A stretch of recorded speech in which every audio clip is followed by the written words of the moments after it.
This channel does not promote any violence, harmful, or illegal activities. All content provided by this channel is meant for an educational and information purpose only. নমস্কার, আপনাদের সকলকে স্বাগত জানাচ্ছি। শুরু করছি আজকের পর্বের জনমত। আমি সুজিত চট্টোপাধ্যায় রয়েছি আপনাদের সঙ্গে। বাংলাদেশ জুড়ে যে মৌলবাদী তাণ্ডব, তাতে রাশ টানতে ব্যর্থ হচ্ছেন ডক্টর ইউনূস। কেন হচ্ছেন? তার কারণ, যাদের হাতে তিনি তামাক খেয়েছেন তাদেরকে অস্বীকার এখন করবেন কি করে? আসার আগে ডক্টর ইউনূসের একটা বক্তব্য, তখনও তিনি প্রধান উপদেষ্টা পদে শপথ নেননি, কিন্তু বলেছিলেন যদি বাংলাদেশ অশান্ত থাকলে তাহলে সেভেন সিস্টার সহ পশ্চিমবঙ্গ অশান্ত হবে। অর্থাৎ প্রথমেই ধরে নিয়েছেন বাংলাদেশ অশান্ত থাকবে, কারণ তার নিজের পক্ষে এটাকে সামলানো সম্ভব নয়, সে কারণে তিনি সেভেন সিস্টারকে অশান্ত করবেন। কি নীতি! এই নীতির উপর ভরসা করে বাংলাদেশকে অশান্ত করে ফেলেছেন, নিয়ন্ত্রণের মধ্যে আনতে পারছেন না। আবার ঠিক অন্যভাবে ভারত বিভিন্ন সেভেন সিস্টার, চিকেন নেক, ভারতবর্ষের সেভেন সিস্টার্স বা চিকেন নেক বিভিন্ন সময় অশান্ত হয়েছে, এটা ঠিক কথা। বিভিন্ন বিদেশি শক্তি সেখানে তৎপর থেকেছে, কিন্তু ভারতবর্ষে বহু রক্তপাত সেই সমস্ত জায়গাগুলোতে হয়েছে, তথাপি কেউ ভারত ছেড়ে বেরিয়ে যায়নি। উল্টে সব সময় বাংলাদেশ এটা ভাবছে যে সিকিমের সাথে যেভাবে ভারত অন্তর্ভুক্তি করিয়ে নিয়েছে, এই যে তাদের যে ন্যারেটিভগুলো সব সময় হচ্ছে করিয়ে নিচ্ছে, তারপর কাজটা হয়ে যাওয়ার পর বাংলা একটা কথা আছে, চোখ পাল্টি করো, ওরকম একটা চোখ পাল্টি করে দিলেই হয়ে যাবে। এই রকম সস্তা রাজনীতি বা একটা সস্তা যদি তার কূটনৈতিক অবস্থান তৈরি করে, তাহলে তো সত্যি ধারে ভারে ভারতের সাথে প্রতিবেশী দেশগুলো যে আজকের বিভিন্ন জায়গায়, অনেকেই বলেন যে ভারতের সাথে প্রতিবেশী দেশের সম্পর্ক ভালো না, কেউ অনেক এগিয়ে থাকা মানুষ যেমন হচ্ছে যে একেবারে বিভিন্ন ক্ষেত্রে পিছিয়ে পড়েছে, তার সাথে যেরকম একটা পরিস্থিতি সমমানের তৈরি করা যায় না। বাংলাদেশে বারবার বলেন বিভিন্ন ক্ষেত্রে কত কিছু দেখছি, প্রত্যেক মুহূর্তে হচ্ছে একের পর এক ঘটনা ঘটছে। ডক্টর ইউনূস আজকে তিনি সম্বোধন করেছেন, এবং গতকাল ওয়াকারুজ্জামান যিনি সেনাপ্রধান, তিনিও সংবাদ মাধ্যমের সামনে বক্তব্য রেখেছেন। হাসনাত তিনি রেখেছেন। তার কারণ হচ্ছে এই যে উদ্ভূত পরিস্থিতি তৈরি হয়েছে বাংলাদেশে, সেখানে হিন্দুদের উপর নির্যাতন এবং উপর্যুপরি নির্বাচন, এবং সেই যে ক্ষেত্রে তিনি যে ব্যর্থ হচ্ছেন, বিভিন্ন রাজনৈতিক দলের সাথে সলা পরামর্শ করছেন। কিন্তু যেটা বিগ টুইস্ট, গতকালই আমরা ইঙ্গিত দিয়েছিলাম আপনাকে যে শেখ হাসিনা তারেক রহমানকে কোট করেছেন। তারেক রহমানকে কোট করে তিনি কি বলেছেন যে রহমানের বক্তব্য তাই, বাংলাদেশে যদি এরকম উপর্যুপরি হত্যার রাজনীতি চলতে থাকে, পরিবেশ থাকে, তাহলে এই সরকারের জনপ্রিয়তা কমবে এবং এই সরকার অপ্রয়োজনীয় হয়ে উঠবে। তারপর আমরা এটাও জানি তারেক রহমানের বিরুদ্ধে যে সমস্ত কেসগুলো ছিল, ভয়াবহ কিছু কেস ছিল, তার কারণ জেনারেল জিয়ার দুই ছেলের মধ্যে তারেক রহমান রাজনীতিতে অ্যাক্টিভ, এবং তার আমলে একটা বড় ঘটনা নর্থ ইস্টে, উত্তর পূর্ব ভারতেই একটা বড় ঘটনা ঘটেছিল।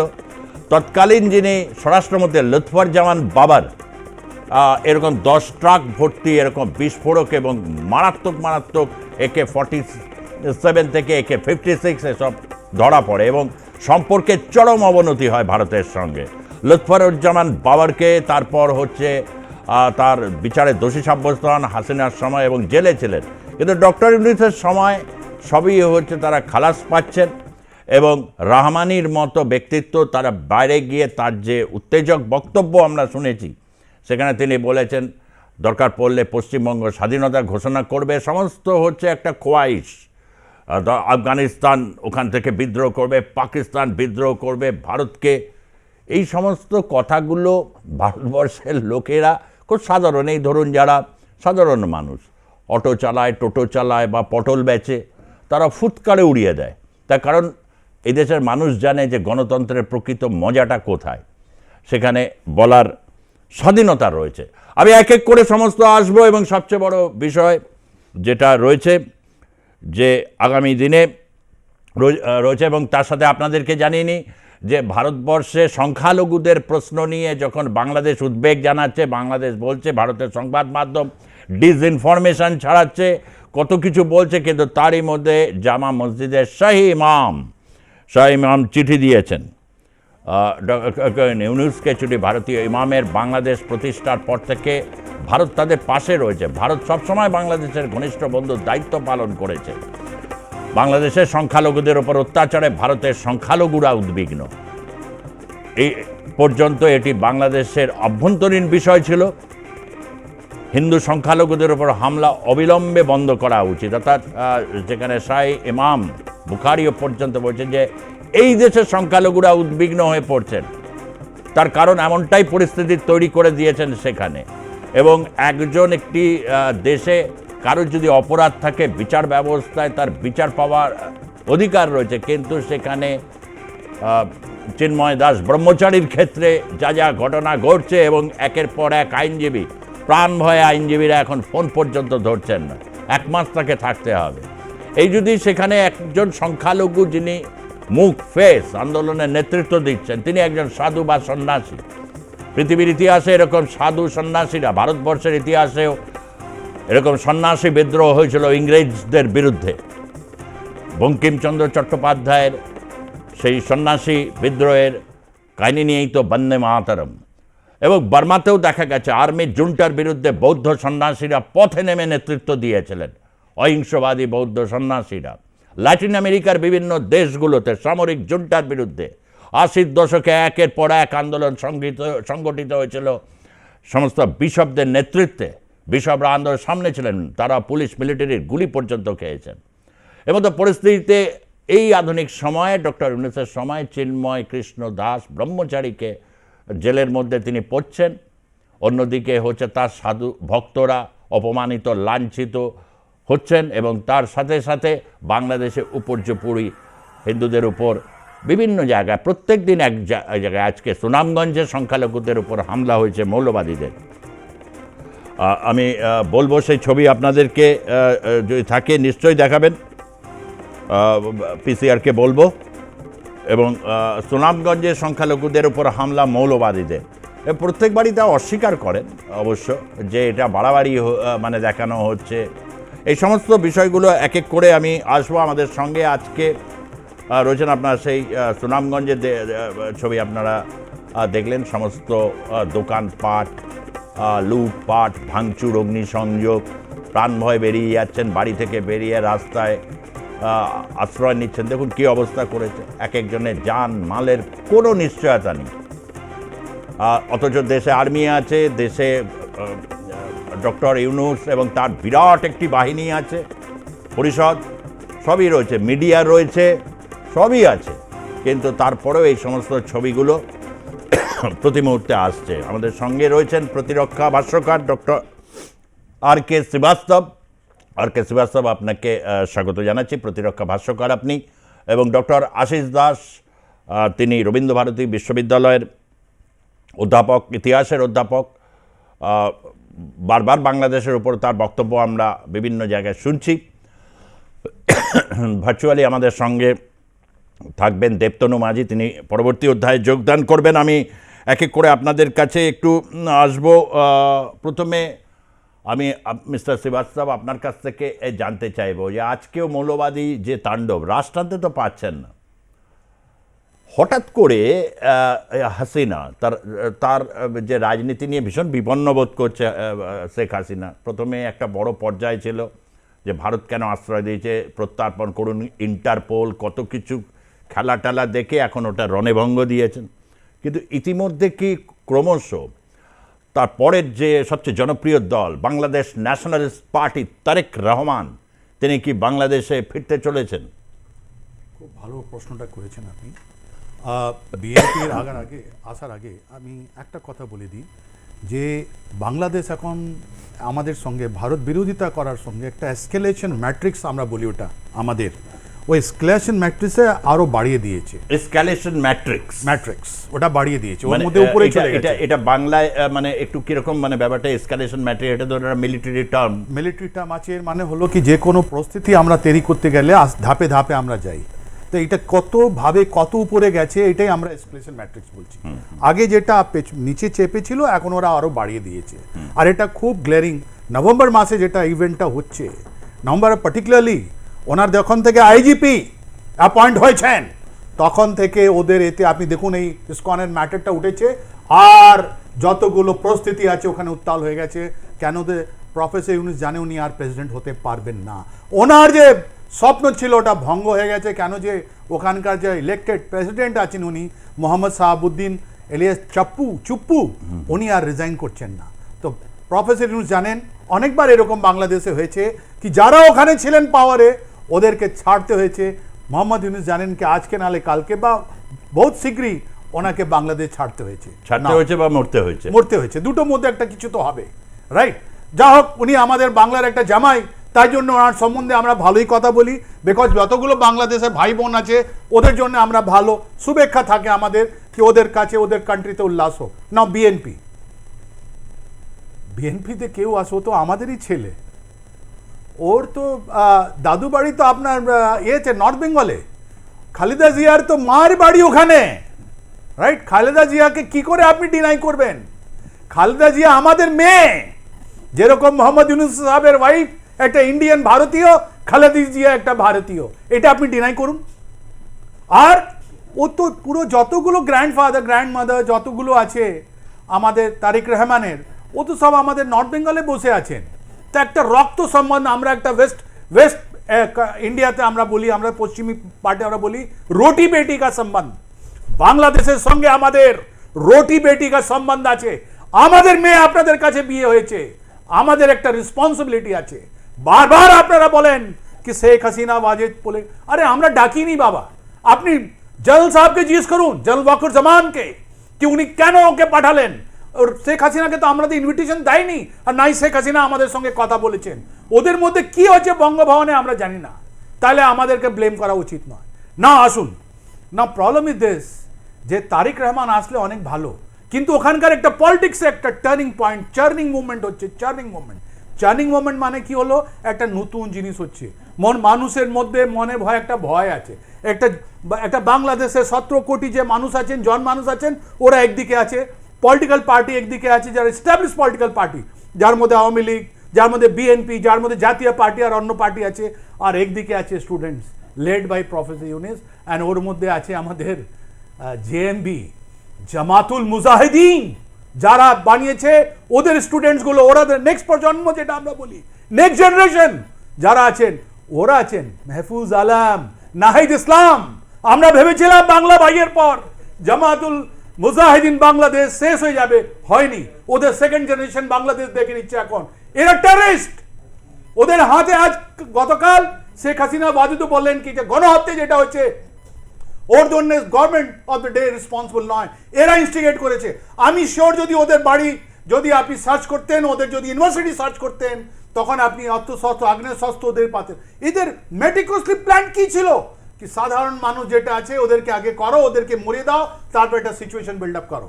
না, দেখুন কি হচ্ছে এখন হচ্ছে যে এস্টাবলিশ পলিটিক্যাল পার্টি, যার মধ্যে বিএনপি আছে, জামাত ইসলাম আছে, জাতীয় পার্টি আছে, এরা চায় না কি আওয়ামী লীগের উপর একটা ব্যান হোক। কেন? ওই যে স্পেস যেটা ছাড়া হবে ওর মধ্যে ওদের ভয় আছে যে এটা নতুন পার্টি যেটা জেন কেন প্রকারণে, যেটা ডক্টর মোহাম্মদ ইউনূসের মনের একটা ইচ্ছা আছে। আমরাও অনেকবার বলেছি কি উনি প্রধানমন্ত্রী হতে চান, উনি রাষ্ট্রপতি হতে চান, ওরা রিগিং করে আবার একটা ইলেকশন রিগিং করবে। তাই জন্য BNP he is not for banning of the Awami League, right? আর Jamaat Islam not ban for Awami League. ওরা চাইছে যে এটা ইলেকশন হোক, তাড়াতাড়ি হোক, আর যে ইলেকশনে 300 লোক যে আপনার ইলেক্টেড হয়ে আসবে, ওরাই ডিসিশন নেবে কি আমাদের কনস্টিটিউশন কীরকম হোক, যেরকম খালেদা জিয়া 1991 করলেন। উনি প্রেসিডেন্ট সিটকে সরিয়ে আপনার আবার উনি পার্লামেন্টারি ডেমোক্রেসিকে এনেছিলেন, উনি এনেছিলেন, মা এনেছিলেন। নাও তারেক রহমান একটা ম্যাচিওর লিডার হয়ে উঠছেন। যে মিস্টেক করেছেন উনি আমাদের যেটা টেররিস্ট অর্গানাইজেশন আছে, আমি নামই বলে দিচ্ছি আপনাকে, যে আমাদের জেনারেল সেক্রেটারি আলফা, ওনার সঙ্গে তো ওনার খুব ভালো রিলেশন ছিল। চিটাগাঁও আর্মস, এ তো আপনি তো বললেন কি ওখান থেকে চিটাগাঁও আর্মস কি করে ইনি পয়সা নিতেন আর কি করে লোক আসতো। কিন্তু তারেক রহমান এখন বুঝতে পেরেছেন নিজে মাদারল্যান্ড থেকে দূরে, যখন উনি ইংল্যান্ডে বসে আছেন, উনি বুঝতে পারছেন এসব চলে না। আর উনি একটা রিফর্ম ম্যান, উনি যদি আসেন একটা চেঞ্জ হবে, and he is a threat to the doctor Yunus and the student, যাদের কাছে কোনো এ নেই। আমি তো বারবার বলছি নাহিদ ইসলাম একটাও ইলেকশন জিততে পারবে না, ও তো ইউনিভার্সিটি ইলেকশন জিততে পারেনি, আর কি ইলেকশন জিতবেন এরা। তাই না এর আশা তারিক ইসলাম, এই তো তারিক রহমানের দুদিন আগে ওনার ইলেকশন কি নাম কোর্ট কেসটা উইথড্র হলো। নাও হি ইজ মোস্ট ওয়েলকাম। আমরা চাই যে আমাদের বাংলাদেশের লোক একটা পলিটিক্যাল প্রসেসে আসুক, ভালোভাবে আসুক, উল্লাস হয়ে আসুক, ওরা উন্নতি করুক। আর এরা যারা কমিশন, যারা lobbyist, doctor Mohammad Yunus is a lobbyist, উনি শুধু পয়সা টেনে যাচ্ছেন। এই যে এক্স্যাক্টলি, আমি একটু আশিস বাবুর কাছে আসবো যে এটা যদি দেখা যায় যে বাংলাদেশের যে উপদেষ্টা ভারতকে তিনি একটা মানে দোষারোপ করেন, আর হচ্ছে আসিফ নজরুল, তিনি মানে একটা খুব চমৎকার ঘটনা, ইতিমধ্যে আপনিও নিশ্চয়ই এটা অবহিত, যে সাংবাদিক ইলিয়াস যে এত ভক্ত ছিল, সে তো একটা বিস্ফোরক, মানে তাকে জাতা লেভেলের বলেছে, জাতা লেভেলে, মানে চরিত্রহীন, এবং হচ্ছে তার কোনো রকম কোনো কিছু যোগ্যতা নেই। আসিফ নজরুল এখন হয়েছে একটা জাতীয় ভিলেনের দিকে ক্রমশ এগোচ্ছে। এই যে একটা অনৈক্যের পরিবেশ এবং তার উপর এই লাগাতার অত্যাচার, আমরা তো বুঝতে পারছি যে এই সমস্ত রেজিস্ট করতে করতে তারা যাচ্ছে, প্রত্যেকটা দিন তাদের কাছে একটা দুঃস্বপ্নের দিন হয়ে উঠছে সমস্ত সংখ্যালঘুদের প্রশ্নে। এবং ভারতবর্ষের প্রত্যেকে অনেকে উদ্বিগ্ন, সাই ইমাম থেকে শুরু করে সমস্ত রাজনৈতিক দল, যারা এতদিন এই বিষয়গুলোকে নিয়ে অন্যভাবে ভাবতে শুরু, কিন্তু এটা এই উপমহাদেশে বা সাম্প্রতিক বিশেষভাবে ভারতবর্ষে সম্প্রীতি বজায় রাখার ক্ষেত্রেও এটা একটা থ্রেট হয়ে দাঁড়াচ্ছে ডক্টর ইউনূসের এরকম। এমতো পরিস্থিতিতে তারেক রহমান দেশে ফিরলে বাংলাদেশের রাজনীতির একটা অন্যরকম টার্ন অ্যান্ড টুইস্ট কি আসতে পারে? সেটা হচ্ছে সুজিতদা, তারেক রহমান বাংলাদেশে ফিরলে বাংলাদেশের রাজনীতি নতুন দিশা পাবে, এটা আমি বলবো না। যদি বলেন কেন এই কথাটা বলবো না, তার একটা কারণ হচ্ছে আপনাকে কয়েকটি জিনিস মাথায় রাখতে হবে। মানে হাসিনা সরকারের যে উৎখাত হয়েছে, সে যে পদ্ধতিতে যেভাবে উৎখাত হয়েছে, আমরা তো গোড়া থেকেই বলছি এটা একটা পরিকল্পিত ব্যাপার। হাসিনা আজকে স্টেটমেন্ট আমরা দেখছি, হাসিনার স্টেটমেন্ট, যে এটা দীর্ঘমেয়াদী একটা পরিকল্পনা ছিল। কিন্তু আমরা এটা অনেক আগে থেকে বলছি। কেন হবে না পরিবর্তন? আপনি বাংলাদেশের রাজনীতির চরিত্রটা বুঝুন। হাসিনা যখন ক্ষমতায় এলেন, তার বিরুদ্ধে যত মামলা ছিল সব খারিজ হয়ে গেল, করেছিলেন ক্ষমতায় থেকে। ইউনিস যখন ক্ষমতায় এলেন, মানে এই যে অন্তর্বর্তীকালীন সরকার, এটাকে ক্ষমতা বলুন আর না যাই বলুন, অবশ্যই ক্ষমতা, মানে ক্ষমতা তো চরমভাবে এনজয় করছে, সব মামলা খারিজ করে দিন। তারেক রহমান এই সুযোগে তার বিরুদ্ধে যাবতীয় যা মামলা ছিল ওটাও খারিজ হয়ে সব খারিজ হয়ে গেল। খালিদা জিয়া যখন ক্ষমতায় এসেছিলেন, তার বিরুদ্ধে যত মামলা ছিল সব খারিজ হয়ে গেল। তাহলে আপনি যে চরিত্রের পরিবর্তন হবে বাংলাদেশের রাজনীতিতে, এটার বৌদ্ধিক ভিত্তিটা কি? বৌদ্ধিক ভিত্তিটা হচ্ছে আসলে তো সবাই এক। তারা ক্ষমতায় এলে তারা তাদের স্বার্থ রক্ষার জন্য যা যা করার তা করবে। কিন্তু রাজনীতির চরিত্র পাল্টায় কখন? যখন দেশের জনগণের কথা চিন্তা ভাবনায় রাষ্ট্রনায়কদের চেতনায় থাকে। সেই চেতনার মানে সাধারণ মানুষের হয়ে আজকে ধরুন তারেক রহমান, উনি তো ব্রিফিং দিচ্ছেন, নানা রকম স্টেটমেন্টও দিচ্ছেন। সাধারণ মানুষের কথা তিনি কি বলছেন? তিনি যে কথাগুলো বলছেন সেগুলো কিন্তু পুরোটাই রাজনীতির কথা, দেশবাসীর টিকে থাকার কথা বলছেন। কি তিনি কি জাতীয় ঐক্য কিভাবে বাংলাদেশে সুরক্ষিত হবে, জাতীয় ঐক্য কিভাবে বাংলাদেশে প্রতিষ্ঠিত হবে সেটার কথা বলছেন? তার কোনো দিশা কি তার বক্তব্যে আছে? বাংলাদেশের এই মুহূর্তে যেটা দরকার সেটা হচ্ছে জাতীয় ঐক্য দরকার, এবং সেই জাতীয় ঐক্যটা সেটা চেষ্টা করছেন। আজকেই যেমন ডক্টর ইউনূস, গতকাল তিনি বসেছিলেন বিভিন্ন সমন্বয়কদের সাথে এবং বেরিয়ে এসে হাসনাতের মানে প্রেস কনফারেন্স করেছেন। যদিও আজকাল এটাও মানে যাচ্ছে, ওটা অদ্ভুত ব্যাপার। দেখুন আশিসবাবু, এই হাসনাত, সার্জিস, এদেরকে দেখা যায়, কিন্তু কত মহিলাকে আমরা মেয়েদেরকে দেখেছিলাম কি বীরত্বের সঙ্গে ফাইট করছে, সামনে দাঁড়াচ্ছে। একজনকে সে মনে আছে আর্মির উপর তাকে উপর চড়াও হয়ে গিয়েছিল, সেই এদের কাউকে আজকাল আর দেখা যায় না, মানে কিভাবে সাপ্রেশন হচ্ছে। এবং একটা ভিডিও দেখছিলাম, সত্যাসত্য যাচাই না করে, ফ্যাক্ট চেক না করে আমরা যেহেতু দেখাই না, সেখানে বাজারে মাইকিং করছে কিছু মোল্লা, তারা বলছে যে এই আজানের টাইমে বাজার বন্ধ রাখতে হবে, মেয়েদেরকে বিক্রি করবেন না, অর্থাৎ ঘরের মধ্যে। আচ্ছা, এইরকম একটা অবস্থা এই যে জায়গায় ডক্টর ইউনূস নিয়ে গেছেন, এবং হচ্ছে আজকে বিএনপি আপনি বলছেন যে তাদের নীতির কোন মানে নেই, জাতীয় ঐক্যের ক্ষেত্রে ইউনূস চেষ্টা করছেন, মিটিং করছেন, নানা কিছু করছেন, কিন্তু আদপে সেই ঐক্যটা আনতে পারছেন না কেন? আমি আপনাকে জাস্ট এই কথাগুলোই বলতে চাইছি, সেটা হচ্ছে এই ঐক্য আসা সম্ভব। এই যে মিটিংটা যেটা হচ্ছে না, এটা আইওয়াস।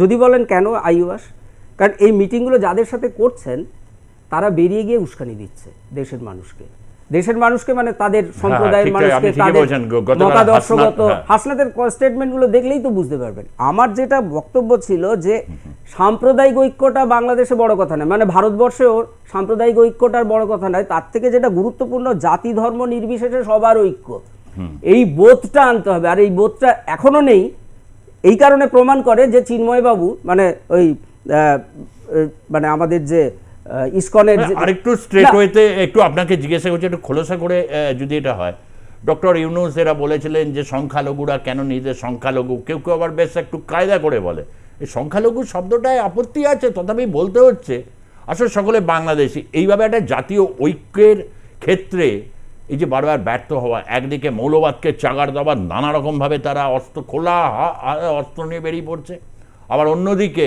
কোথাও কি হিন্দু সম্প্রদায়কে বাংলাদেশের জাতীয় ঐক্যের ক্ষেত্রে কি তারা একটা বাধা বলে মনে করছে? একদম। আমি এটাই বলতে চাইছি যে জাতীয় ঐক্য যদি চাইতেন, এই যে কালকে মিটিংয়ের কথা আপনি বললেন, তো জাতীয় ঐক্য চাইলে চিন্ময় কৃষ্ণ দাসের হয়ে ওকালতি করার উকিলটা পাওয়া যেত রাষ্ট্রে। এক্স্যাক্টলি। কেন পাওয়া যাচ্ছে না? কোনো উকিল কেন চিন্ময় বাবুর হয়ে সওয়াল করার জায়গায় নিজেদেরকে নিয়ে যেতে পারছে না? এটা আপনি আগে ভাবুন।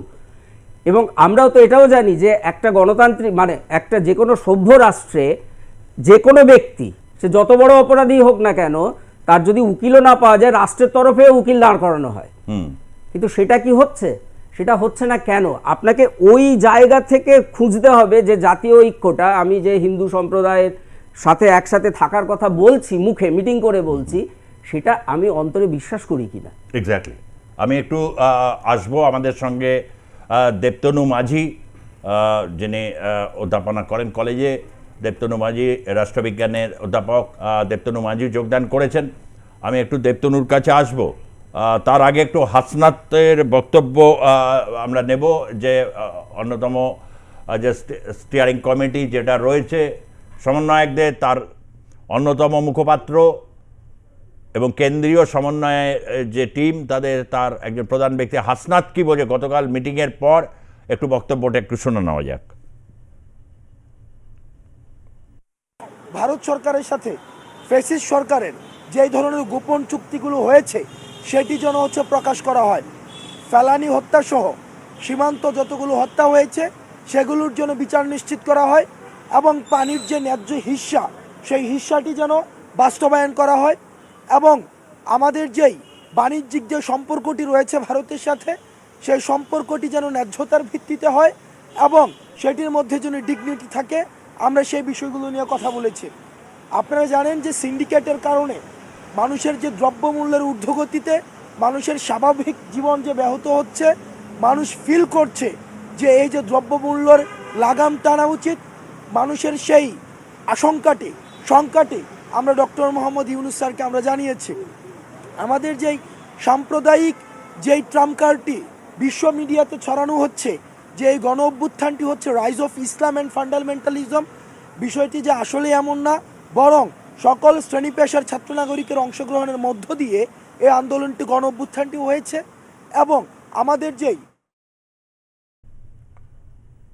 হাসনাত বলতে চাইছে এই যে বাংলাদেশে যে জুলাই থেকে যে আন্দোলন এবং যে গণ অভ্যুত্থান, এটা বিশ্বব্যাপী, কিন্তু যে ছবি এসছে সেটাকে বলা হচ্ছে ন্যারেটিভটা তৈরি হচ্ছে। কারণ গতকালও যুক্তরাজ্যের যিনি স্বরাষ্ট্রমন্ত্রী প্রীতি পটেল অত্যন্ত উদ্বিগ্ন, আগামী সময় আমেরিকাতে এবং হচ্ছে নেদারল্যান্ডস সেখানে এই ধরনের বিষয় এসেছে। বিভিন্ন দেশ এবং বাংলাদেশের হয়তো অতীতের বিভিন্ন যারা সহযোগী দেশ বিভিন্ন থেকেছে, ইউরোপ বা অন্য জায়গায়, তারাও প্রচণ্ড বিরক্ত। দেবতনু, এইখান থেকে একটা প্রশ্ন, যে হাসনাত যেটা বলছে এটা বিশ্বব্যাপী এই ন্যারেটিভটাকে হচ্ছে it's a uprising of Islamic fundamentalism, কিন্তু ওরা বলছে ব্যাপারটা তা নয়, এটা ছাত্র একটা বিপ্লব মানে কিন্তু মৌলবাদী তাণ্ডবে কিন্তু রাশ টানতে পারছেন না ইউনূস। দেখুন, হাসনাত কি বলছেন সেটা উনি ওনার যা মতামত উনি বলেছেন, এবং এই ইউনিশ সরকার তারা বারবার এটা বিশ্বর কাছে প্রজেক্ট করবার চেষ্টা করছে যে বাংলাদেশ হচ্ছে খুবই নিরাপদ এখনো। তো যেই ধরনের ঘটনাগুলো যে ঘটছে আমরা দেখতে পাচ্ছি, আজ যবে থেকে শেখ হাসিনা সরকার সেখানে নেই আর কি, বা শেখ হাসিনা দেশ ছাড়তে বাধ্য হয়েছেন, সেখানে প্রত্যেকটা ক্ষেত্রে আমরা দেখতে পাচ্ছি কিন্তু যে হিন্দুদের উপর আক্রমণ হচ্ছে, মৌলবাদীরা তারা আবার কিন্তু রাইজ করেছে সেখানে বাংলাদেশে, এবং বাংলাদেশের সাধারণ মানুষের কোনো নিরাপত্তা নেই, তারা নিরাপত্তাহীনতায় সেখানে ভুগছে। এবং এইরকম একটা পরিস্থিতিতে দাঁড়িয়ে তারা যে বারবার যে তারা বলছে যে ভারতের, এখানেও দেখবেন আপনি উনি বলছেন যে ভারতের সঙ্গে তারা একটা সমান মানে ইকুয়ালিটির বেসিসে তারা হচ্ছে সম্পর্ক চাইছে। তো সেখানে সম্পর্ক ভারতের সঙ্গে ভারত সব দিনই আমরা যদি দেখি আমাদের যে প্রতিবেশী যে রাষ্ট্রগুলো যে রয়েছে তাদেরকে সাহায্য করেছে। আমরা আইকে গুজরালের সময় আমরা দেখেছিলাম নন রেসিপ্রোসিটি প্রিন্সিপাল আমরা ফলো করতাম। আমাদের এখন নেভারহুড ফার্স্ট পলিসি রয়েছে, সেখানেও আমরা আমাদের যে প্রতিবেশী দেশ রাষ্ট্রগুলো আছে তাদেরকে আমরা সাহায্য করছি।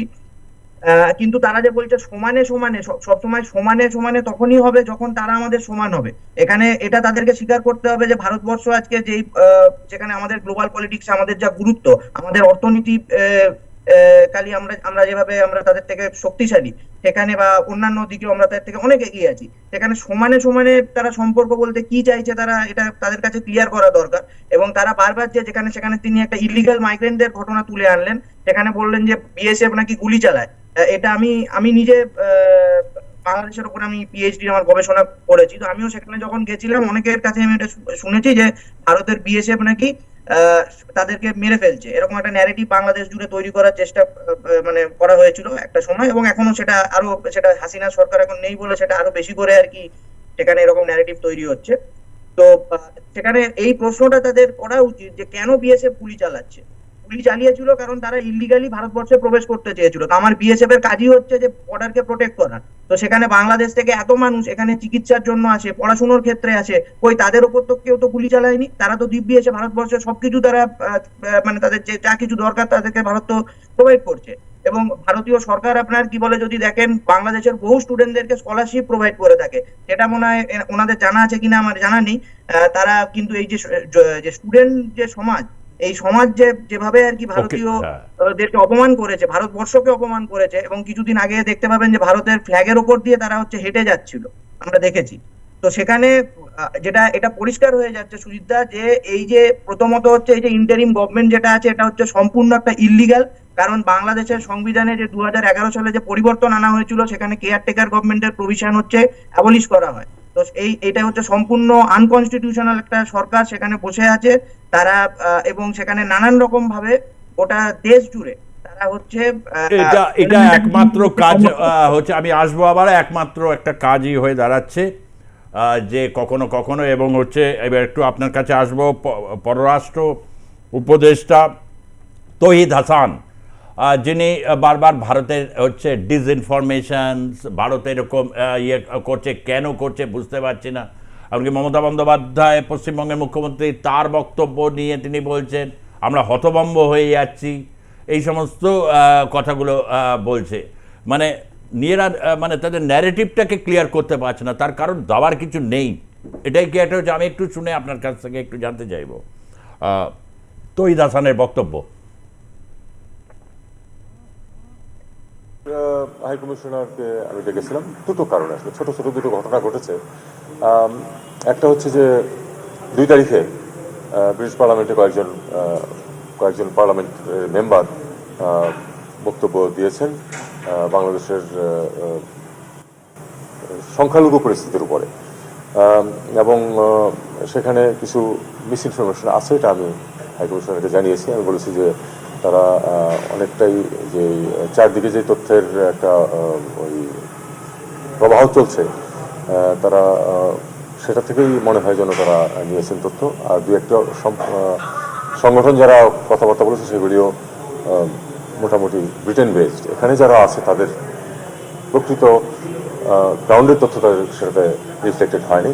কাজে আমি তাকে রিকোয়েস্ট করেছি যে তারা মানে পার্লামেন্টের মেম্বাররা তো যা ইচ্ছা তাই বলবেন, এটাতে তো কারো কিছু করার নেই, আমাদেরও কিছু করার নেই, কিন্তু আমাদের যে অবস্থানটা সেটা যেন তারা তাদের চ্যানেলে জানান। উনিও সাজেস্ট করেছেন যে আপনারাও আপনাদের এমবাসিগুলির মাধ্যমে সেগুলি করেন, আমরাও জানাবো, এটুকু। দ্বিতীয় হলো যে একটা অল পার্টি পার্লামেন্টারি গ্রুপের একটা স্টেটমেন্ট এসছে বেশ বড় সড়ো। সেখানেও সেখানে খুব দুঃখজনকভাবে যেটা এসছে, আমি তাকে বলেছি কথাটা যে আমরা খুবই হার্ট যে দেখানোর চেষ্টা করা হয়েছে যে 5 অগাস্টের পরে বেশি মৃত্যু হয়েছে, যেটা সম্পূর্ণ মিথ্যা। কি বুঝছেন মানে তৌহিদ হাসান বা হচ্ছে এরা বলছে যে ভারতের সাথে মানে চৌধুরীর সমান যাতে একটা সম্পর্ক হয়, মানে ভারত কি না দিয়েছে আর কি, আমি তো বুঝতেই পারছি না। এর মধ্যে বোঝার একটা আছে, এটা হাইব্রিড গভর্নমেন্ট আছে, hybrid government. What is hybrid government? Hybrid government এদের কাছে তো কোনো নেই, ম্যান্ডেট নেই, এটা কনস্টিটিউশনাল ম্যান্ডেট নেই, রাইট? এরা কোনো ল বানাতে পারছে না, মানুষের যেটা সাফারিং আছে ওটা তুলতে পারছে না, এরা কোনো জায়গায় যেতে পারছে না, ওয়ার্ল্ডে কোনো জায়গায় আপনি গেলে আপনি এদের কোনো রেকগনিশন পাচ্ছে না, because they are advisers.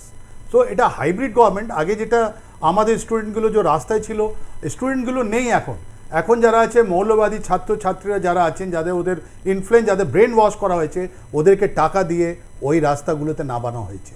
That is point 2। Point 3, আপনি এইটা world is passing through a very sensitive time up to 20th of January। Democrat কি করছে? ডেমোক্র্যাটগুলো ওই করছে যেটা রিপাবলিকান ঠিক উল্টো। আপনি দেখুন ইউক্রেনে ওরা কি বললো, army tactical long range missile fire করতে বললো ইউক্রেনকে, যে এত বছর হয়ে গেল, 2 বছর হওয়ার পর উনি পারমিশন দিয়েছেন জো বাইডেন। সিমিলারলি আমরা দেখতে পাচ্ছি এখানে আমেরিকার সাহেব মানে ডেমোক্রেটিক যাওয়ার যে গভর্নমেন্ট আছে, ডক্টর ইউনুস ওনার থেকে এখনও ইনস্ট্রাকশন পাচ্ছেন আর এই জিনিসটাকে উত্তাল করার চেষ্টা করছেন। আপনি একটা জিনিস আপনারা হারিয়ে যাচ্ছেন একটা এর মধ্যে, পাকিস্তান ফ্যাক্টর। আমরা আগে পাকিস্তানকে বেশি দিতাম না, আমরা বলবো পাকিস্তান তো একটা ফেল্ড স্টেট আছে, আমাদের বাংলাদেশ ওদের থেকে অনেক বেশি আগে, জিডিপি আগে, পয়সা আগে, ফরেন রিজার্ভ আগে, সব জিনিসে বাংলাদেশ আগে, ডেমোক্রেসি আগে, দুটো মহিলাদের জন্য 30টা সিট আপনার পার্লামেন্টের রিজার্ভ আছে, ওদের রোল সব কিছু আগে। কিন্তু এই যে আমাদের প্রফেসর ইউনুস আছেন, এই নভেম্বর পর আপনি দেখবেন উনি পাকিস্তানের সঙ্গে একটা লাভি ডাভি যেটা আমরা বলি, অনেক বড় রিলেশন উনি তৈরি করছেন। একটা তো জাহাজ আসলো, তারপরে বারবার ওদের ইন্টেলেকচুয়ালদের ডাকলেন, আর জানেন আজকে কি হলো? আজকে এই বাংলাদেশ পাকিস্তানের আইএসআই সঙ্গে মিলে, এই প্রফেসর ইউনুস পাকিস্তানের আইএসআই মিলে আমাদের পাঞ্জাবের একটা ফায়ারিং ইনসিডেন্ট করালো, যেখানে x chief minister Sukhbir Singh বাদলের উপরে ফায়ারিং হয়েছে।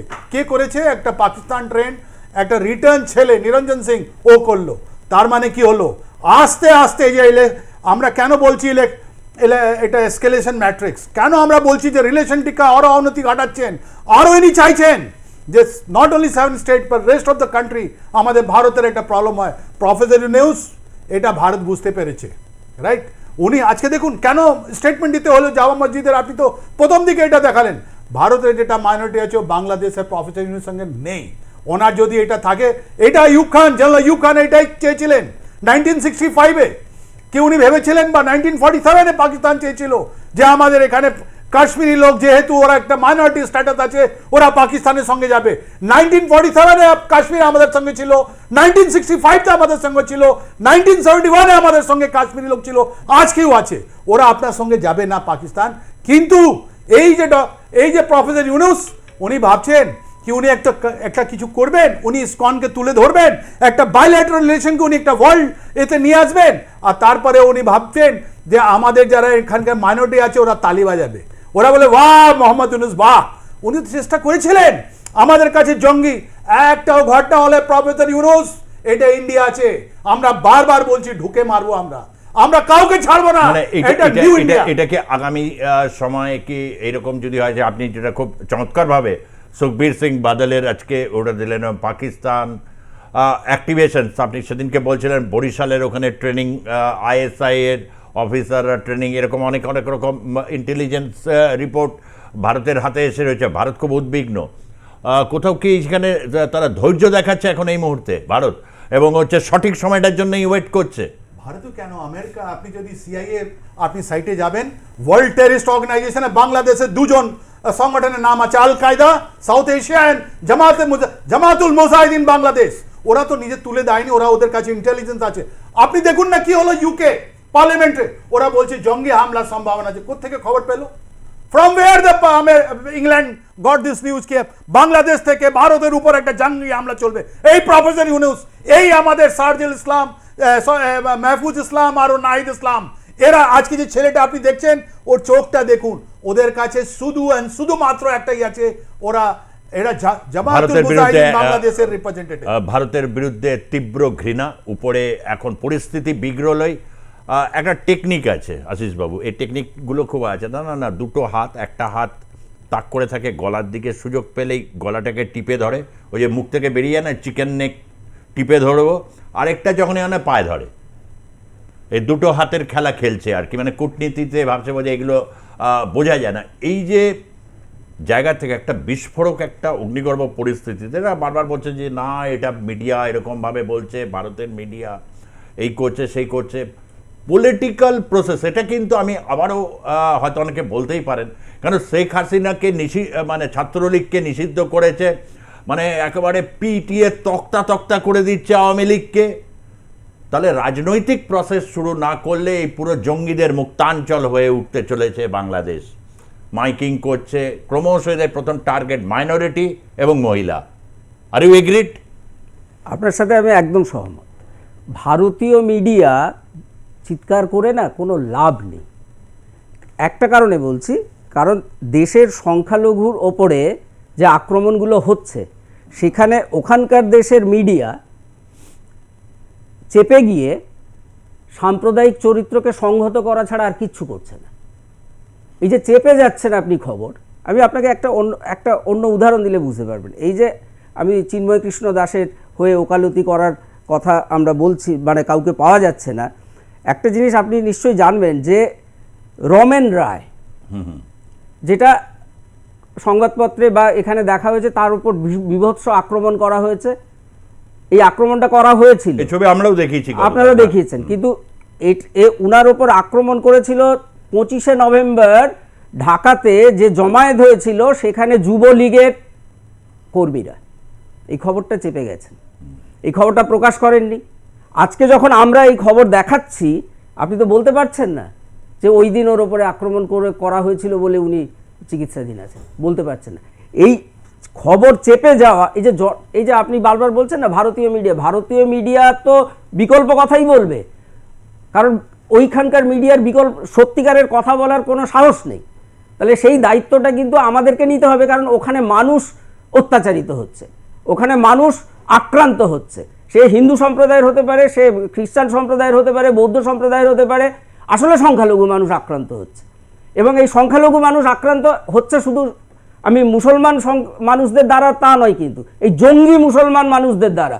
বাংলাদেশের সব মুসলমান খারাপ না, সব মুসলমান কেন, একদম খারাপ বলবো আওয়ামী লীগ এবং বিএনপির মধ্যে রয়েছে অনেক মুক্তমনা রয়েছেন, বিভিন্ন শক্তি রয়েছেন, বিশেষ করে বুদ্ধিজীবী সম্প্রদায় রয়েছেন, মহিলারা রয়েছেন, যারা প্রোটেক্ট করছেন। আদারওয়াইজ এটা বিশ্বাসযোগ্য নয় যে 17-18 কোটি এক একজনের ভাষণ তো শুনছে, আপনিও শুনছেন, মানে তাদেরকে অ্যাগ্রেসিভ বক্তব্য তারা দিচ্ছে যে যদি নেমে আসি তাদেরকে উপর দিয়ে রক্ষা করে, প্রতি মুহূর্তে যে হুমকি তারা রক্ষা করছেন। কিন্তু এই মৌলবাদী তাণ্ডবকে যে ইউনুস যে ঢাকনাটা, প্যান্ডোরা বক্সটা খুলে দিয়েছেন, কিন্তু বোতলবন্দি করার টেকনিকটা মনে হয় উনি জানেন না। কারণ তার একটু আগে আপনি যে বিদেশ সচিবের বক্তব্য দেখাচ্ছিলেন, তিনি বলছেন 5ই আগস্টের পর যা হত্যা হয়েছে, যা বলা হচ্ছে সব মিথ্যে। তারেক রহমান কি বলছেন যে এই হত্যা, এই মৃত্যু যদি ঘটে চলে তাহলে সরকার টিকবে না। তারেক রহমান কে? 5ই আগস্টের ঘটনার কুশীলবদের মধ্যে একজন তো, অবশ্যই। তিনি বলছেন কেন? তাহলে তিনিও মিথ্যা কথা বলছেন। ভারতীয় মিডিয়া বলে লাভ নেই। ভারতীয় মিডিয়ার যে মানে দর্শক সংখ্যা, মানে আমি শুধু টাইমস অফ ইন্ডিয়ার সারাদিনের খবর পড়ে 1.5 কোটি মানুষ টাইমস অফ ইন্ডিয়া পড়ে। বাংলাদেশে যত সংবাদপত্র আছে 50 লক্ষ তার পাঠক নেই। এটা বুঝতে হবে তাকে, জনমতটা কিভাবে তৈরি করতে হয়, আর এই জনমতটা কিভাবে, বিশ্ব জনমত কিভাবে বাংলাদেশের এই তথাকথিত তদারকি সরকারের বিরুদ্ধে চলে যাচ্ছে, এরা বুঝতে পারছে না। মুক্তিযুদ্ধের সময় দেশীয় জনমত, আন্তর্জাতিক জনমত, এগুলো তৈরি করার ক্ষেত্রে যে ভারতবর্ষের যে ভূমিকা ছিল, তার ন্যূনতম ইতিহাস জ্ঞান এই যারা তদারকি সরকার চালাচ্ছে তাদের যদি থাকতো, তাহলে তারা ওইখানে বসে এই বড় বড় কথাগুলো বলতো না। আমার দুটো আরো একটা কথা বলার আছে, যদি বলেন পরে আমি বলবো। আচ্ছা ঠিক আছে, আমি একটু আসবো দেবতনুর কাছে। দুটো ওয়ে এখন আমরা যদি একটু কনসাইজ ওয়েতে এটা ভাবি, only two way, either or.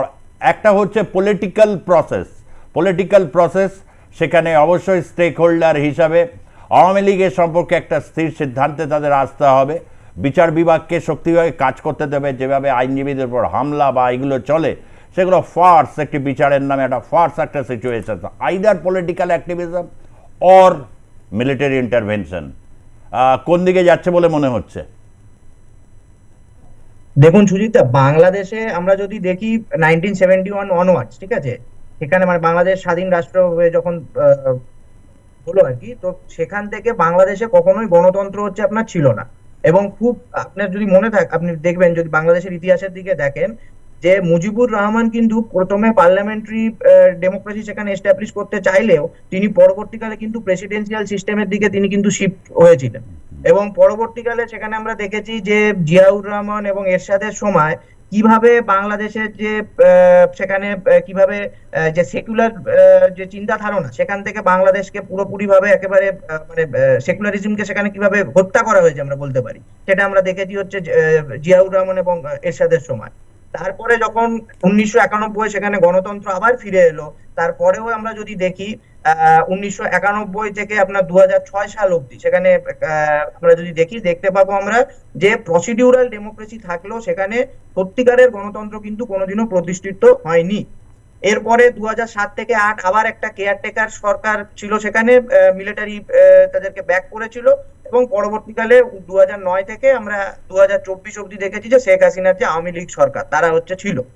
এবং এই সরকারও যে খুব যে গণতান্ত্রিক ছিল তা নয়, তারা তাদের মধ্যেও যে কি বলে অথরিটেরিয়ান যে একটু সংক্ষেপে আমি জানতে চাইছি, মানে আইদার অর সিচুয়েশনসে পলিটিক্যাল প্রসেসে, মানে এই জায়গা থেকে যদি তারেক রহমান এন্ট্রি নেন আর কি, তাহলে একটা কিন্তু গেম চেঞ্জিং সিচুয়েশন। আদারওয়াইজ যে সিচুয়েশন, ডক্টর ইউনূস এই মৌলবাদী তাণ্ডব বা এই সিচুয়েশনসকে তিনি এখন ট্যাকেল করতে পারবেন না, তাহলে কি মিলিটারি? পারবেন না।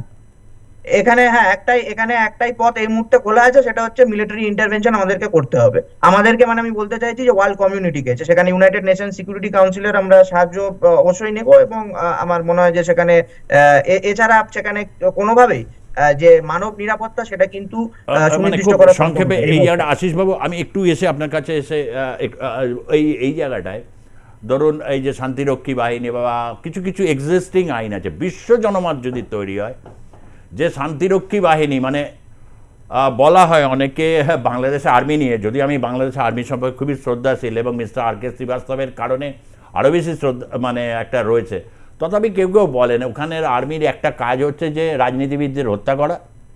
তার একটা ট্র্যাডিশন অবশ্য তারা তৈরি করেছে। আর 2 নম্বর হচ্ছে শান্তিরক্ষী বাহিনীতে যদি, যেহেতু বাংলাদেশের মিলিটারি থেকে শান্তিরক্ষী বাহিনী ইন্টারন্যাশনাল পিস কিপিং ফোর্সগুলোতে যায়, বেশ মোটা টাকা উপার্জনের একটা সুযোগ, সেটা একটা রয়েছে। আমি ওই বিতর্কে যাচ্ছি না, আমি শুধু এটাই বলতে চাইছি যে কোথাও কি একটা আন্তর্জাতিক ইন্টারভেনশনস বা কেননা এই জিনিস সম্ভব নয়, আদারওয়াইজ হচ্ছে একদম তীব্র পলিটিক্যাল প্রসেসের মধ্যে নিয়ে যাওয়া। এবং সেক্ষেত্রে তো ডক্টর ইউনূস খুব একটা সদর্থক বলেও আমার মনে হচ্ছে না। ওই খুব গোয়েঙ্গচ্ছ মিটিং করেন শুধু, আর বেরিয়ে এসে ওরা হচ্ছে প্রেসের সামনে বাইট দেয় এক একজন, এই তো দেখতে পাচ্ছি। তো কি মিটিং করেন, বাইট দেয় কারা? ছাত্ররা। ইউনূস বাইট দেয় না, কারণ ইউনূস কথা বলতে পারে না। কারণ ইউনূস কী কথা বলবে লিখে দিলে তবে হয়তো সেটা পড়ে শোনাতে পারে। এটা একটা আপনার মানে আমার খুব হাসি লাগলো আর কি, ইউনূস যেভাবে চালাচ্ছে এই কিছুদিন দেখে। দ্বিতীয় যেটা, সেটা হচ্ছে আপনি যে প্রশ্নটা করলেন, সেটা হচ্ছে ভারতবর্ষের পররাষ্ট্রনীতি আগ্রাসী নয়। ভারতবর্ষ ততক্ষণ কিছু বলবে না যতক্ষণ না ভারতবর্ষের প্রতিরক্ষা, ভারতবর্ষের নাগরিকদের সুরক্ষা এগুলো বিঘ্নিত হয়। কারণ ভারত নিজে থেকে আগ্রাসী হয়েছে, এই নজির কিন্তু ভারতের পররাষ্ট্রনীতিতে নেই। এবারে বাংলাদেশ সরকার, বাংলাদেশের এই অস্থায়ী সরকার, কোড আমি সবসময় কোড বলি, কারণ এই সরকারের সত্যি আইনগত কোনো স্বীকৃতি নেই। এরা কি ভাবছে ওখানকার 1.5 কোটি হিন্দুকে দাঙ্গা করে মেরে ফেলবে? এটা কি ওদের চিন্তা চেতনার মধ্যে এটা আছে? 1 কোটি মানুষকে 71-এ ভারতবর্ষ এবং ভারতবর্ষের মানে রাষ্ট্র এবং রাষ্ট্রের বাইরে ব্যক্তি 1 কোটি মানুষকে আশ্রয় দিয়েছিল। ওরা কি ভাবছে 1.5 কোটি মানুষকে মানে সাম্প্রদায়িক দাঙ্গা করে মেরে ফেলবে? আমি সুজিতদা যে কথাটা বলতে গিয়ে প্রথমেই বলেছিলাম সেটা হচ্ছে এইটা মাথায় রাখুন, সেটা হচ্ছে জাতীয় ঐক্যটা গড়ে তোলার ভাবনাটা তৈরি করতে হবে। এটা কিন্তু ধর্ম নির্বিশেষে নয়, জাতি, ধর্ম, বর্ণ, রাজনীতি ঐক্যের নিরিখে। আর এই চেতনা বাংলাদেশে কখন আমরা দেখেছিলাম বলুন তো? 71-এ। 71 হচ্ছে জাতীয় ঐক্যের চেতনা। একটা চেষ্টা আপনি- হয়েছিল আপনি তার- শাহবাগের সময়, আমরা তার বিরুদ্ধে আপনি যখনই যাবেন তখনই আপনি জাতীয় ঐক্য চেতনার বিরোধী হিসেবে প্রতিপন্ন হবেন। আমার কারণা হচ্ছে ইঙ্গিত পরিষ্কার। আমি তো বলবো যে বাংলাদেশে মানে এই ব্যবস্থা দ্রুত তারেক রহমান তিনি ফিরে আসুন, এমনকি শেখ হাসিনা তারও প্রত্যাবর্তন ঘটুক এবং দ্রুত রাজনৈতিক, আদারওয়াইজ গৃহযুদ্ধ একটা পরিস্থিতি, আর না হলে মিলিটারি ইন্টারভেনশন, এর বাইরে কোনো পথ আগামী সময় নয়। হয়তো আজকে সময় কম, মিস্টার আর কে শ্রীবাস্তবকে এই ব্যাপারে আমি লাস্ট এটা বলতে বলবো এই জায়গাটায়। এই গৃহযুদ্ধের ইঙ্গিত কিন্তু স্পষ্ট বিভিন্ন জায়গায়, যেভাবে নিয়ন্ত্রণ করা যাচ্ছে না, এরকম কোথাও কোথাও আর্মি পৌঁছতে পারছে না, পুলিশ ইনঅ্যাক্টিভ, নট সিরিয়াস, এগুলো কিন্তু লক্ষণ দর্শক যখন এটা বৃহত্তর আকার যখন একটা নিয়ে নেয়। এবং হচ্ছে যেহেতু আপনি বললেন পাকিস্তানের কন্টিনিউয়াস ইন্ধন, যে কোনো মুহূর্তে একটা জেনোসাইডাল একটা ঘটনা কিন্তু মানে ওখানে মানে ঘটলে কিন্তু তখন যা আজকের এই মুহূর্তে ভারতের যে মানুষের মন আর মেজাজ, বিভিন্ন রাজ্যের বিভিন্ন রাজনৈতিক দল, এমনকি আমরা আবারও বলবো শাহ ইমাম বুখারি তিনিও কিন্তু এটা বলেছেন, মনে করিয়ে দিয়েছেন। তো হ্যাঁ, তো কি আপনি বলবেন? খুব সহজে বলছি, এটা ইন্টারন্যাশনাল পলিটিক্স এত সোজা নয় বোঝা, এটা খুব লেয়ার্ড আছে, নাম্বার 1। নাম্বার 2, মোহাম্মদ ইউনূস বাংলাদেশকে সিরিয়ার মতন বানাতে চলেছেন, ওয়ার্স দেন পাকিস্তান। পাকিস্তানে দেখুন সব জায়গায় প্রবলেম আছে, উনি এটা সেম জিনিস ওখানে করতে চলেছেন, নাম্বার 2। নাম্বার 3, মানে উনি কি স্বেচ্ছায় তো চাইবেন না, না এটা হয়ে যেতে চলেছে? এটা হয়ে যেতে চলেছে। It is situation beyond control, he is not in control. Democracy নিয়ে আব্রাহাম লিঙ্কন নিয়ে আমি কথা আপনার বলে আমার কথাটা শেষ করবো। উনি বলেছিলেন Abraham Lincoln, nation is by the people, for the people, of the people. তো এখানে যে মানুষ, বাংলাদেশের 17 কোটি আমাদের ভাই বোন যারা আছে, ওদের যে কি ইন্সপিরেশন আছে, ওরা কি চাইছে, এটা মোহাম্মদ ইউনূস এখন জানতে পারছে না, কোনো জানার চেষ্টাও নেই। তাড়াতাড়ি ইলেকশন করাও। আমাদের রহমান সাহেব গেলে ওখানে, তারিক রহমান গেলে, আমাদের শেখ হাসিনা বাজিদ ওখানে গেলে, ওদের ইলেকশন লড়তে দাও না, লেট দ্য পিপল ডিসাইড। আপনিও লড়ুন, আমাদের কোনো আপত্তি নেই। ইন্ডিয়া কোনো দিন আপনার মাঝখানে আমরা ইন্টারভেন করব না। ইন্ডিয়ার এটা আপনাদের স্যার বললেন, আপনিও বলছেন, আমরা we will not interfere with you. Bangladesh মানুষ একটা উল্লাস করে থাকুক, ওরা সুখী থাকুক, আরও ইমপ্রুভ হোক, পুরো বিশ্বে ওদের নাম ছড়িয়ে যাক, এইটাই আমরা কামনা করি ও কামনা করতে থাকবো। প্রত্যেকটা মানুষ, আমাদের বাংলাদেশের ভাই বোনের লাইফ আমাদের জন্য প্রিয় আছে। আমরা কোনোদিন এরকম কাজ করব না। ভারত আমাদের কমিটেড, আমাদের ধর্ম এটা কমিট করছে যে আমরা বাংলাদেশের ভাই বোনকে আমরা ভাই বোন বলে বলছি, তাহলে ওদের আমরা রক্ষা করব। অনেক ধন্যবাদ। আজকে আমরা এই পর্যন্তই থাকছি এবং যে পরিস্থিতির মূল্যায়ন, অনেক কথাই আসছে, বিশেষ করে 3টে অপশান সেই করতে আমরা কিন্তু আগামী সময়টায় এই এদিকে, কেননা আজকে এই মুহূর্তে দাঁড়িয়ে কোথাও একটা জায়গায় বাংলাদেশে কিন্তু একটা গৃহযুদ্ধের কিন্তু ইঙ্গিত রয়েছে এবং যে কোনো ক্ষেত্রে বাংলাদেশের অতীত ইতিহাসে মিলিটারি রিভল্ট, কু, হত্যা এগুলো কিন্তু রয়েছে। তার থেকে বেরোতে গেলে যে গণতান্ত্রিক প্রবণ একটা শব্দ, অতীতে একটা শব্দ ছিল যখন শেখ হাসিনার সময়, মুক্তিযুদ্ধের চেতনা, সবাই মুক্তিযুদ্ধের চেতনায় উদ্দীপিত, কোটি কোটি টাকা যে লুটপাট করছে সেও যেন মুক্তিযুদ্ধের চেতনায় উদ্দীপিত। আর এখন সবাই এ টু জেড সবাই পতিত স্বৈরাচারের প্রতীক শেখ হাসিনা এবং তার তিনি করে গেছেন পতিত স্বৈরাচার। এইটা হচ্ছে এখন বাংলাদেশের একটা চালু লবজ, অর্থাৎ এটাকে সবসময় আউড়ে চলো। নিঃসন্দেহে অনেক কঠিন যন্ত্রণাময় পরিস্থিতি তৈরি হয়েছে বাংলাদেশে বহু জায়গায়, কিন্তু একটা যে অভ্যুত্থান হলো ভারতবর্ষে, সংবাদ মাধ্যম তো সেদিন অত্যন্ত শ্রদ্ধার সঙ্গে দেখেছে।